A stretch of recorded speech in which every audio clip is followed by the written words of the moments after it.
আসসালামু আলাইকুম। বাংলাদেশ বেতার, রাজশাহী। স্থানীয় সংবাদ পড়ছি শাম্মী আক্তার সুমি। তথ্য ও সম্প্রচার মন্ত্রী জহিরুদ্দিন স্বপন বলেছেন, জবাবদিহিতার সংস্কৃতি ছাড়া রাষ্ট্র পরিচালনা করা সম্ভব নয়। দেশে সুশাসন নিশ্চিত করতে জবাবদিহিতার সংস্কৃতি প্রতিষ্ঠা করতে হবে।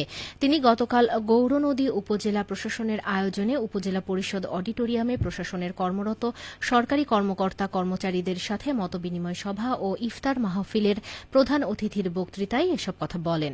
তথ্য ও সম্প্রচার মন্ত্রী বলেন, আইন ও বিচার বিভাগের স্বাধীনতার চর্চা নিশ্চিত করতে হবে। রাষ্ট্র পরিচালনায় সব ক্ষমতা এক জায়গায় কেন্দ্রীভূত করে না রেখে ক্ষমতার বিকেন্দ্রীকরণ করতে হবে। এতে জবাবদিহিতা ও স্বচ্ছতা বাড়বে এবং গণতান্ত্রিক কাঠামো আরও শক্তিশালী হবে। নাটোরে সুলভ মূল্যে দুধ ও ডিম বিক্রি কার্যক্রম চলছে। এই কার্যক্রমের আওতায় ৭০ টাকা লিটার দরে দুধ এবং ৩০ টাকা হালি দরে ডিম বিক্রি করা হচ্ছে। প্রাণিসম্পদ বিভাগের উদ্যোগে এই কার্যক্রম চলবে ২৫ রমজান পর্যন্ত।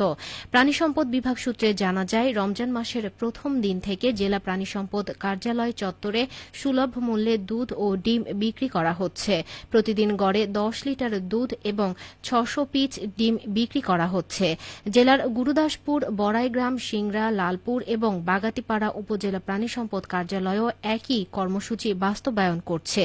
জেলা প্রাণিসম্পদ কর্মকর্তা ডা মোহাম্মদ সেলিম উদ্দিন জানান, রোজাদারদের প্রাণিজ প্রোটিনের চাহিদা পূরণে জেলার খামারিদের সহযোগিতায় সুলভ মূল্যে দুধ ও ডিম বিক্রি করা হচ্ছে। এর ফলে নিম্ন আয়ের মানুষেরা উপকৃত হচ্ছেন। পবিত্র রমজান মাস উপলক্ষে বরেন্দ্র গবেষণা জাদুঘর ও গ্রন্থাগারের সকল শাখার সময়সূচিতে পরিবর্তন আনা হয়েছে। নতুন সময়সূচি অনুযায়ী জাদুঘর শনিবার হতে বুধবার পর্যন্ত সকাল ১০টা হতে বিকাল ৩:৩০ পর্যন্ত খোলা থাকবে। শুক্রবার সকাল ১০টা হতে বিকেল ৩:৩০ পর্যন্ত খোলা থাকবে, তবে ১টা হতে ২টা পর্যন্ত জুমার নামাজের বিরতি থাকবে এবং বৃহস্পতিবার সাপ্তাহিক ছুটি থাকবে।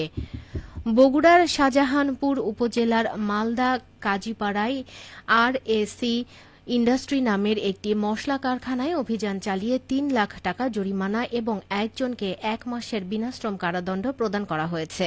গতকাল বিকেলে বগুড়া জেলা প্রশাসন ও বাংলাদেশ নিরাপদ খাদ্য কর্তৃপক্ষ বগুড়া জেলা কার্যালয় যৌথভাবে এ অভিযান পরিচালনা করে। অভিযানে কারখানার টেক্সটাইল শিল্পে ব্যবহৃত রং মিশিয়ে হলুদ ও মরিচ গুঁড়া তৈরি, এছাড়া অত্যন্ত অস্বাস্থ্যকর ও নোংরা পরিবেশে মশলা উৎপাদন, পচা মরিচ এবং নষ্ট হলুদ গুঁড়া করার প্রমাণ পাওয়া যায় বলে জানান নির্বাহী ম্যাজিস্ট্রেট মোহাম্মদ আজাদ হোসেন।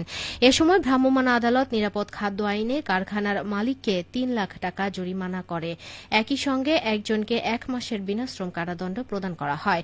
অনিরাপদ খাদ্য ও উপকরণ বিধি অনুযায়ী জব্দকৃত পণ্য জনসম্মুখে ধ্বংস করা হয়েছে। পাবনার সুজানগরে এবার শীতের টমেটো চাষ বেড়েছে। টমেটো চাষের জন্য মাটির উর্বরতা ও সহিষ্ণুতা ভালো হওয়ায় এ উপজেলায় টমেটো চাষে কৃষকদের ব্যাপক আগ্রহ বাড়ছে। এবছর আবহাওয়া অনুকূলে থাকায় টমেটো চাষে বাম্পার ফলন হয়েছে।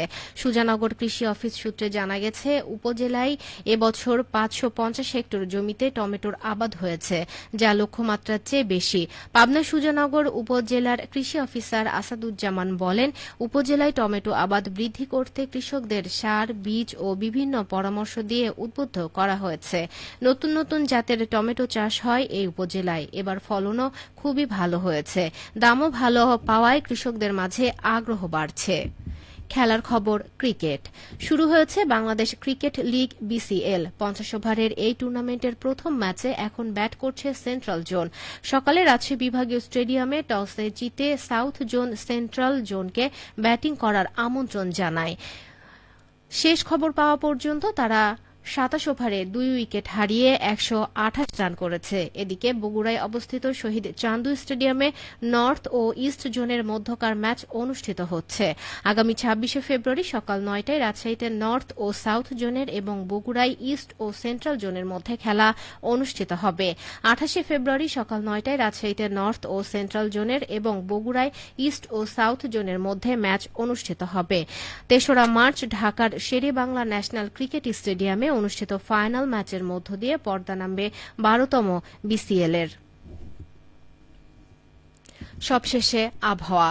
আজ দুপুর 12টায় রাজশাহীতে তাপমাত্রা ছিল 28.6 ডিগ্রি সেলসিয়াস। এই সময় বাতাসে আপেক্ষিক আর্দ্রতার পরিমাণ 42%।